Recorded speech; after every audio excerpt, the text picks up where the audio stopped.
Speech privacy is the #1 complaint for open office workers. 60% say that speech privacy is the biggest driver of dissatisfaction.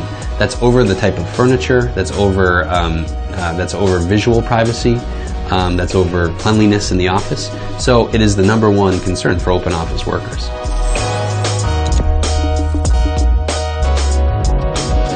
Cambridge Sound Management was founded in 2001.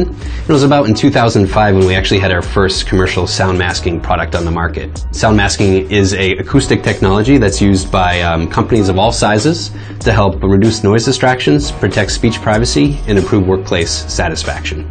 Many companies are now moving to an open floor plan layout. In fact, that's the new normal. Open floor plans are very popular. They're being used to help drive collaboration with companies that want to have more communication between workers. Also just to make a more comfortable, more light, more airy, more modern looking place to work for their workers. Cubicles used to be 6 feet tall, and so they do a very effective job of blocking sound that you travel in the office. Those have come down in height and in fact vanished in many offices that have moved to benching, where there's absolutely no partition really between employees. What else can you do to treat an office space to make sure it's comfortable for workers? And by adding sound or covering up sounds, you're able to use a basically invisible technology to help protect speech privacy. Sound cancellation, active sound cancellation, is where you're measuring the incoming sound wave and then you're generating the exact opposite sound wave, which when superimposed on the original will cancel it out, and so you'll end up with actual silence.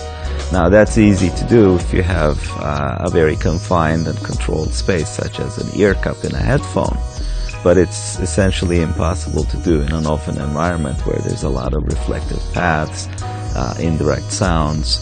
So what we do instead is simply superimpose a noise spectrum on the existing sound, so that to the human ear it doesn't cancel, but it renders unintelligible, particularly speech.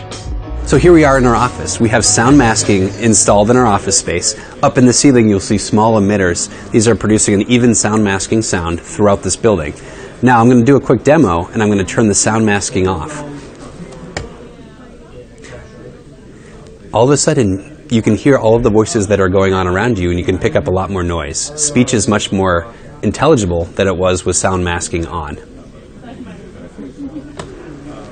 Now when we're talking in close proximity to one another, the loudness of that background noise is not high enough to make our conversation any less pleasant or intelligible. But as you get farther and farther away, what happens is that our voices are diminishing naturally. So you come to a certain distance at which my voice is now at a similar level to this background noise, the sound masking.